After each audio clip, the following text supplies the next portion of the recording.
Hello guys. So, tignan yung mag-ama ko guys. Oh. May mga sariling mundo. Yung isa nanonood ng Cocomelon. Tingnan nyo naman siya. Oh. Oh. So, ganyan si Jess guys. Pagkatapos mag-play sa labas, hinahayaan ko din siyang manood ng TV or sa cellphone. So, pagka dito lang kami sa kwarto, wala naman kaming TV sa kwarto. So, cellphone siya. So, ang maganda kay Jess guys, tumitigil siya ng kusa. So, nagsasawa din siya sa cellphone, tumitigil siya ng kusa, then maglalaro ulit siya. So, yun ang maganda sa kanya, no? Hindi siya yung talagang babad sa cellphone. So, hindi siya nagtatagal ng 1 oras, ganyan. So, okay rin, no? Kasi at least alam niya yung limitation niya. Habang bata pa siya, alam niya na yung limitation niya. Ayan. So, mamaya magsasawa na yan, guys. So, yun si Mister, ang walang kasawaan lang dito, guys, ay ang aking asawa. So, kahit pag cellphonein mo yan ng maghapon, ayan, hindi yan mapapagod.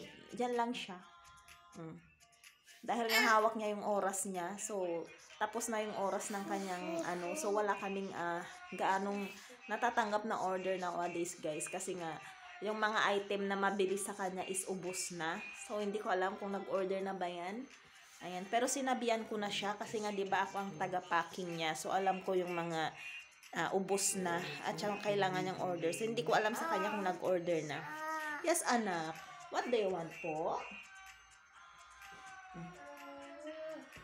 So, hinihila niya yung kamay ko, guys, kasi hindi niya mailipat. So, marunong na rin yan siya maglipat. Oh. What happened? You have to wait, anak.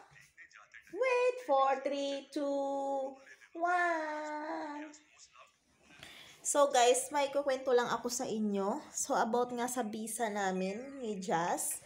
So ang expiry ng visa namin is December 14. So nag-worry, medyo natitense ang aking asawa guys sa extension ng visa namin kasi natagalan kami ng 1 linggo. Na-delay kami ng 1 linggo dahil nga sa nangyari, no? Na may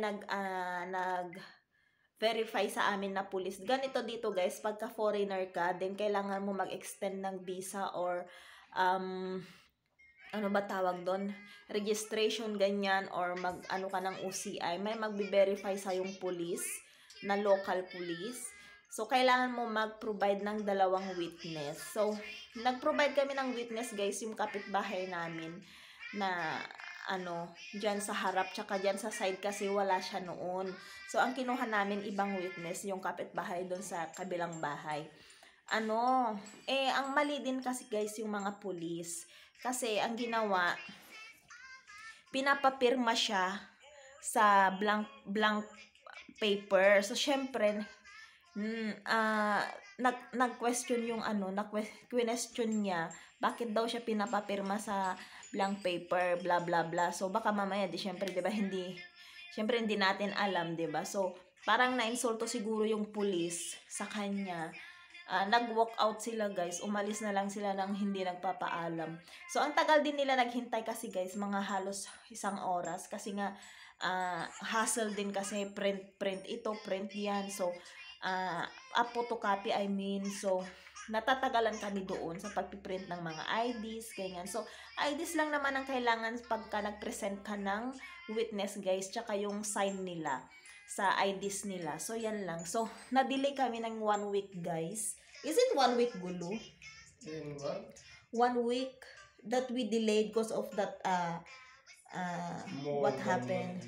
So, more than 1 week daw, guys. So, yun. So, late na rin na forward dun sa main office ng FRRO.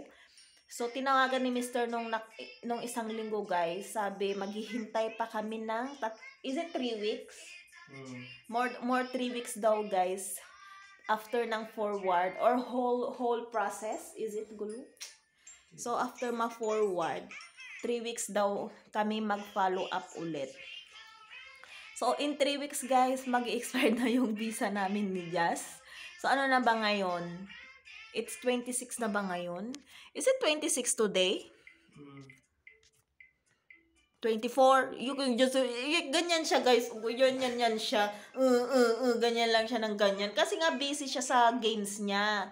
Ayan ang lagi naming pinagtatalunan, guys, yung ano niya, babad niya sa pag-games niya. Ano siya, nagiging tamad siya mag-ano ba sa ano niya, business niya dahil sa kaadikan niya sa mga games.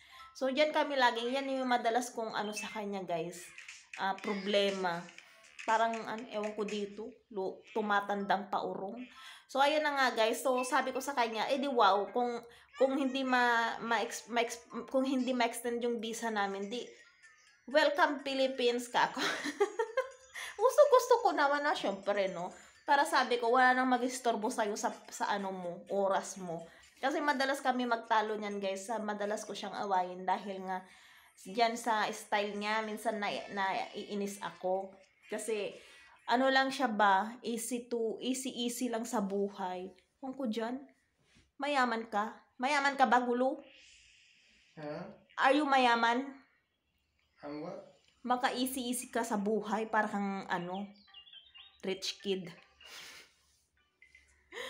So, ayun nga, guys. So, update ko ulit kayo kung anong mangyayari sa aming visa or ma-extend ba, ma-approve ba kami bago matapos ang bago ma-expired ang aming visa, or mapapauwi kami ng Pilipinas nang wala sa oras ni Jazz. So, kung mapapauwi man kami ng Pinas, guys, well, I'm happy, obviously.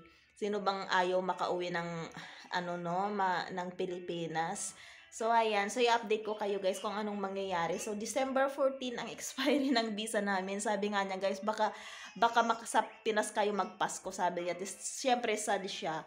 Then, sabi ko naman, let's see. So, ayan. Ayan si Jess, oh. Jess, say bye-bye na to titas, my love. Ayan. So, yan lamang ang ating chika minute for today, guys. Bye!